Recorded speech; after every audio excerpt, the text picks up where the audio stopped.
जी हाँ प्यारे बच्चों, स्वागत है आप सभी का घर से पढ़ाओ अभियान के तहत। आज हम चर्चा करेंगे छठी कक्षा के पाठ का, जिसमें हम सन्निकट मान को कैसे ज्ञात करेंगे इसके बारे में चर्चा करेंगे। सन्निकट मान का अर्थ क्या होता है? सन्निकट मान जैसे मान लीजिएगा हम यहाँ पर एक ये देख रहे हैं ब्लॉक्स हैं, जिसमें यहाँ पर गिनती लिखी हुई है 1 से लेकर 30 तक की गिनती। ये हमारा 10 है और ये हमारा यहाँ पे 20 है।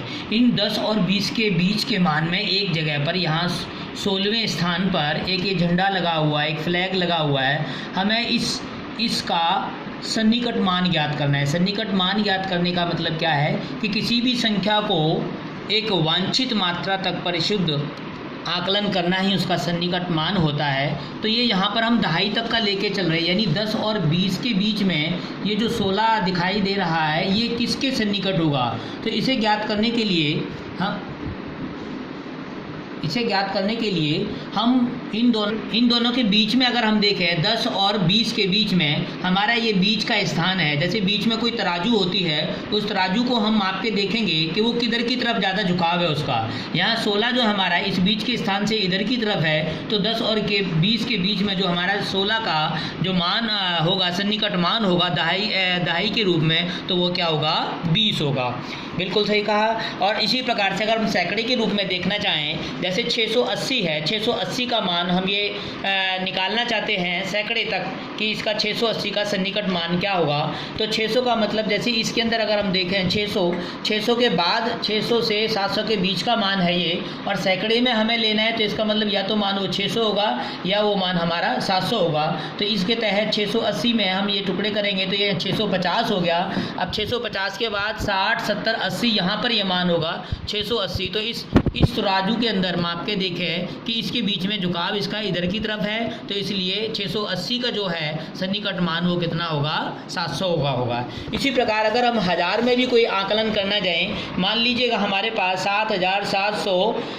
7770 कोई अंक है और इसका हम सन्निकट मान ज्ञात करना चाहते हैं। तो क्योंकि इसका मान हम हज़ार में ज्ञात करना चाहते हैं, तो हज़ार के अंदर देखा जाए तो ये हमारा 7000 है यहाँ पर। अब इस 1000 के अंदर यहाँ से लेके यहाँ तक अगर हम ज्ञात करें इस 1000 के बीच में, तो ये हमारा यहाँ 7000 है। क्योंकि मान हमने 1000 का देखना है, तो या तो वो मान 7000 होगा या वो मान 8000 होगा। तो 1000 में ये हमारा बीच का मान है, बीच के मान से इधर की तरफ ये 7770 हमारा मान लगभग यहाँ होगा। तो झुकाव इसका इधर की तरफ है, तो हमारा यहाँ पर ये जो मान किस रूप में होगा? 7000। यानी कि इस मान को हम ऐसे भी कह सकते हैं, मान लीजिएगा हमारे पास 7770 है और आपको ये ज्ञात करने के लिए कहा जाता है कि इसमें 1000 का सन्निकट मान ज्ञात कीजिए। तो हमारा ये तो हमारा इकाई का अंक हो गया, ये हमारा दहाई का अंक हो गया, ये सैकड़ा हो गया और ये 1000 हो गया।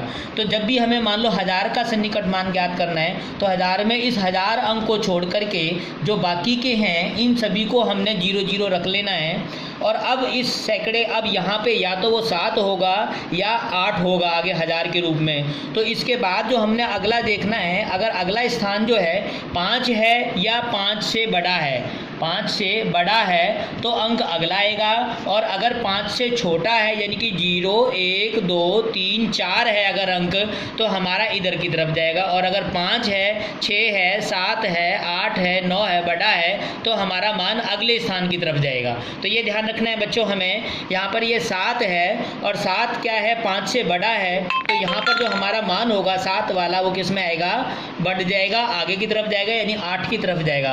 तो इसका मान कितना आ जाएगा? सन्निकट मान कितना आ जाएगा? 8000। अब इसी संख्या के अंदर अगर हम आपसे ये पूछें कि इस सैकड़े का जो मान है, 700 का जो मान है, वो सन्निकट मान कितना होगा? तो सैकड़े में हमारा यहाँ पे कितना 7 दिया हुआ है, इस यहाँ पे कितना मान आएगा हमने ये देखना होगा। 7 पे जगह बाकी के इस मानों पे 0 लगा दो, आगे का जो ऐसा ही का ऐसा रहेगा। हमें तो सैकड़े का मान ज्ञात करना है कि यहाँ 700 होगा या 800 होगा। तो ये तो हमने 0 लगा दिए। अब या तो यहाँ पे 7 होगा या 8 होगा, यह जानने के लिए हमें अगला वाला अंक देखना पड़ेगा, क्योंकि ये 5 या 5 से बड़ा है तो इसलिए यहाँ पे संख्या आगे की तरफ है, इसलिए ये बढ़ जाएगी। 7 की जगह क्या आ जाएगा, 8 आ जाएगा। तो सैकड़े का मान कितना होगा, 800 होगा। अगर इसी संख्या के अंदर हम दहाई का मान ज्ञात करना चाहें, जैसे 7 का मान ज्ञात करना चाहें, तो हमें दहाई का मान ज्ञात करना है। आगे वाले अंक तो यूं ही रहेंगे और यहाँ 0 आ गया। इसके आगे का अंक आप देखिएगा कि ये 5 या 5 से बड़ा है, क्योंकि ये 5 से छोटा है तो ये अंक वही का वही रहेगा, यानी कि 70 का 70 ही रहेगा। तो इस प्रकार से हम सन्निकट मान ज्ञात कर सकते हैं। अब हम प्रश्नावली 1.3 की चर्चा करते हैं, जिसमें पहला सवाल है कि नियम का प्रयोग करते हुए हमने ये आकलन ज्ञात करना है इसका। तो प्यारे विद्यार्थियों, ये देखिएगा, सबसे पहले 730 है। 730 का मतलब क्या है, सैकड़े 700 में है ये मान। तो हमने केवल 7 का जो मान है, 7 जो यहाँ पर है, 7 के आगे वाला अंक 5 से कम है, तो ये मान हमारा केवल रह जाएगा 700। अगर यहाँ पर मान देखें, ये 998 है, तो 9 तो है, 9 के बाद आगे वाला मान चेक करो, ये 5 से बड़ा है, तो 900 की जगह कितना हो जाएगा, 1000 हो जाएगा, क्योंकि 5 से बड़ा है, इसलिए अंक बढ़ा आएगा, एक अंक तो 10 हो गया। तो ये हमारा मान जब हम इसको जोड़ेंगे तो कितना आ जाएगा, 1700 मान आ जाएगा। इसी प्रकार से अब हम इसमें देखते हैं, यहाँ पर 796 है, तो 796 का सन्निकट मान क्या होगा। अब यहाँ पे 796 है, 700 से देखिएगा अगला अंक 5 से बड़ा है, इसलिए अगला अंक आएगा 7 के बजाय क्या हो जाएगा, 800 हो जाएगा।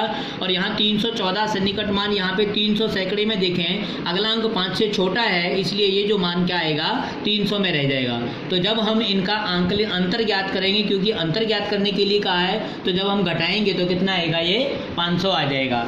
इस प्रश्न के अंदर हमें इनका ऐड करना है, जोड़ करना है, योग निकालना है। तो पहला वाला जो है 12904, इसका सन्निकट मान ज्ञात करना है। 12000 में हमें ज्ञात करना है। हमें संख्या को देख करके पता लग जाना चाहिए कि हमें कहाँ तक का, जैसे यहाँ पर ये सैकड़े में दिए गए थे, इसलिए सैकड़े में मान थे, यहाँ पर हम 12000 है तो 1000 में मान ज्ञात करें। 12905 है, तो 12000 के बाद ये बड़ा अंक है 5 से, तो इसलिए ये क्या हो जाएगा, 13000 का अगला अंक आ जाएगा। और इसमें ये 2888 है, तो 2000 से अगला स्थान जो है ना, 5 या 5 से बड़ा होगा तो ये संख्या अगली होगी, और 5 से छोटा होता तो ये संख्या यही रहती।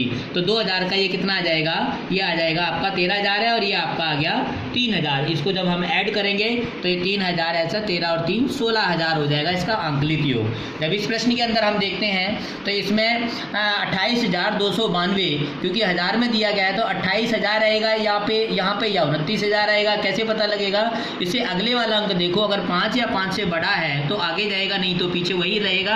28 है यहाँ पे, तो ये 28000 ही रहेगा, 28000। यहाँ पे 21496 है, तो 21000। अगला अंक देखो, 5 या 5 से बड़ा है, नहीं छोटा है, तो वो 21 का 21000 ही रहेगा। हमें अंतर ज्ञात करना है, तो अंतर ज्ञात करेंगे, 0 0 में से घटाएंगे, 8 में से 1 गया 7 और 0, तो लगभग ये कितना आ गया, 7000। अंतर कितना आ गया, 7000। तो इस प्रकार से प्यारे बच्चों, हम आकलित मान को, यानी आकलन को मान ज्ञात करते हैं कि लगभग उसका परिशुद्ध मान, शुद्ध मान उसका क्या होगा, यानी कि किसी भी संख्या के वांछित मात्रा तक परिशुद्ध मान का आकलन